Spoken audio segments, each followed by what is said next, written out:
As players make their way through each of the areas of the Dragon Isles, they'll partner up with the dragonflights to move through the air as they've never done before. You'll notice I did not say flying, because flight has a very specific meaning for World of Warcraft. Yeah, it does. And we're talking about something new called dragonriding.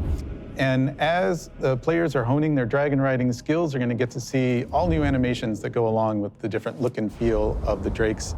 We're aiming to shake up movement with this new system, providing players with a deeper immersion with forces like momentum and...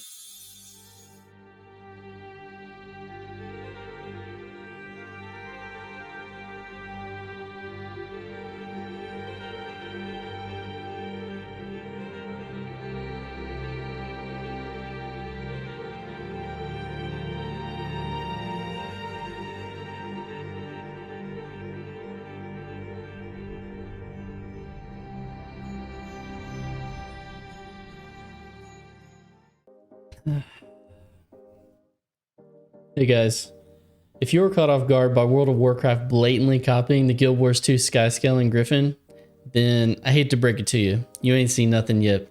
Get ready for not only WoW, but all kinds of MMOs, old and upcoming, to try and move into Guild Wars 2 sandbox. But should we be upset as Guild Wars 2 fans? Maybe not. This might just be the natural evolution of the genre. Guild Wars 2 was so ahead of its time, it's actually insane. Guild Wars 2 started by building an incredible amount of hype before its 2012 launch. The team at ArenaNet decided to take a new approach in a different direction than other MMOs on the market. Things like dynamic events in the open world, the dismissal of the Holy Trinity, account-wide everything, and maybe the biggest diversion from the norm, a buy once, play forever model, which was unheard of at the time for MMOs. MMO gamers, such as myself, were so conditioned to put down $15 a month with no questions asked, and this buy-to-play model seemed to flip the script. But not every new system or philosophy stuck. Season 1 events, which players had to be there for, were in some cases there one week and gone the next. These events sometimes changed the way the world looked and played, and it felt bad to think you had missed out or didn't get to experience the world as it was previously. I'm looking at you, old Lion's Arch. Another philosophy the herd of players from traditional MMOs didn't gravitate to right away was that Guild Wars 2 had no vertical progression. The idea of getting to max level and easily obtaining best in slot gear and being done forever just didn't register with many vertical gear grind conditioned players. Even so, ArenaNet continued to iterate and go left when other MMOs went right. They doubled down on quality of life and game mechanics that got players straight to the fun. There was the introduction of fractals, 15-minute dungeons with some jumping puzzle elements that contained a series of bosses and very little trash. Normalize instanced PvP that required no gear grind and put all players on a level playing field, and promoted skillful play right from level 2. ArenaNet introduced strike missions, which are raid boss encounters that are literally, get this, only the boss and its mechanics. And the crown jewel of them all is a mount system so different from anything in the genre, it's pretty much universally loved across the board. Inertia and physics-based movement created a whole new experience in how players traverse through the world of Tyria. Some mounts had the ability to leap high into the air, while others could jump across large canyons or even glide atop or even under the water. Maps were made with a purpose so that certain mounts were then needed to reach certain areas, some obvious and some hidden. Even players who supposedly hate the game because of obvious sound and logical reasons believe the mounts are cool, I think. In 2012, when Guild Wars 2 launched, MMOs didn't really respect your time all that much. Leveling took ages to complete, attunements allowed only the most dedicated to progress, and a gear grind that was never ending was what you had to look forward to. And Guild Wars 2 came and flipped all of that on its head. Okay, but why now? I mean, what took so long for MMOs to catch up to Guild Wars 2 if Guild Wars 2 was so great in the first place? I mean, Tom, you're saying it's been great for a decade. Well, by definition, a game or anything for that matter that is ahead of its time means that at the time that thing is introduced, people just aren't ready to fully embrace whatever that thing is. Most players didn't know what to do with the overwhelming amount of freedom that Guild Wars 2 offered. No vertical progression dictating what you had to do meant you could do whatever you wanted, whatever was fun to you, and you would get rewarded for it with gold or other in-game rewards. Guild Wars 2 was the ultimate respecter of your time. Well then, why didn't Guild Wars 2 catch on if it was so great? Well, I have a theory, and I'm sure there are other factors as well that we may cover in future videos. Hey, speaking of future videos, hit that like and subscribe button if you like the content and want to see more from BadCuzDad in the future. But anyway, I'm gonna circle back to World of Warcraft.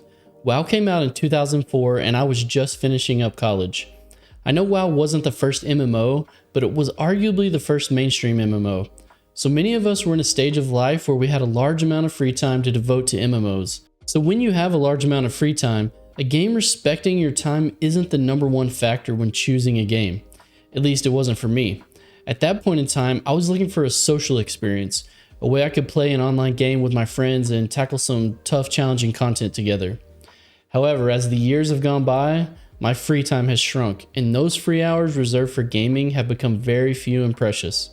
I've started jobs and companies, I've got pets, I'm married now and I'm raising 4 kids. It didn't happen all at once, of course, but over time, how an MMO respects my time as a player has now become maybe the most important factor in deciding if I play or not. And this is the reason why MMO developers are stealing from Guild Wars 2 now. MMO players are aging and our gaming free time is more important to us than ever.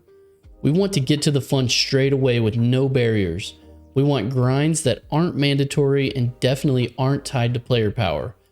Guild Wars 2 has been offering meaningful horizontal progression, ranked PvP from level 2 where everyone is on a level playing field, and quality of life features that make playing alts a joy and not a chore. So it's no surprise to me that Guild Wars 2 has actually doubled its player base over the last few years. Not because all these features weren't great back then, but because the times are finally catching up with Guild Wars 2. Players are now appreciating Guild Wars 2 for what it was all these years later, because we are at a stage in life where it just makes sense. Am I saying Guild Wars 2 isn't for the hardcore audience too? Not at all. There are plenty of reasons why a hardcore no-lifer would and should play Guild Wars 2, but I'll leave that to the teapots of the world to explain, and I'll stay in my lane. Okay, so what feature is on the chopping block next? Well, I can tell you, while stealing Guild Wars 2 mount mechanics is just the tip of the iceberg. They have already announced that they are going to have account-wide almost everything. Sound familiar? And if they do a good job with dragonriding, then you better believe that the other mount systems in Guild Wars 2 are going to be copied as well. I can see WoW and other games starting to borrow how Guild Wars 2 does boss encounters by getting straight to the action, no trash needed. Totally normalizing PvP so that everyone is on a level playing field, and you may even see WoW at some point offer a free-to-play model. Who knows? Just don't be surprised when a bunch of other MMOs start to look a lot like Guild Wars 2 with a different skin. This is just the evolution of the MMO genre in my opinion, and it's been a few years coming. As someone who's been following Ashes of Creation and drinking my Coca-Cola, I wonder if they are going to have enough systems that respect players' time. This is something I will continue to follow, and I wonder if it will ultimately make or break Ashes of Creation in the end. Alright, we get it. A bunch of old and new MMOs are about to become way more awesome because they're taking things from Guild Wars 2. But what does it all mean for Guild Wars? At the moment, Guild Wars 2 has a lot of momentum with the recent End of Dragons expansion. New hires and communication about where the franchise is headed signals that they are trending in the right direction. Also, it seems they have fixed one of the biggest problems that has plagued them and caused them to remain somewhat stagnant for many years. They seem to have actually decided on an overall philosophy and direction in knowing what type of content they are good at making and what they want to make in the future. Hopefully there's no more bloat and abandoning of old features for new features. Guild Wars 2 is not perfect by any means, but ArenaNet seems to be a real force in the genre again, and I couldn't be happier. I hope they continue to challenge the status quo of what other MMOs are doing by going hard in the opposite direction of everyone else in the genre. Okay, enough with the optimism. It's time for some real talk. I think at some point, however, the uniqueness of Guild Wars 2 is going to fade as other MMOs copy more and more of their systems and features. At this point, I hope ArenaNet are ahead of the curve and realize all of this before their philosophies have all been copied and they look like just another MMO on the market. Guild Wars 3 is the answer, and I hope they start work on it before they realize what's happening and it's too late. But of course, that's a discussion for another video. Well, that's it guys. Let me know if you agree with my take here. Is WoW just going to stop at dragon riding, or should ArenaNet be worried that more and more MMOs are going to start looking a lot like Guild Wars 2? I honestly look forward to hearing all your thoughts in the comments below. Let me know how wrong I am. Anyway, later guys.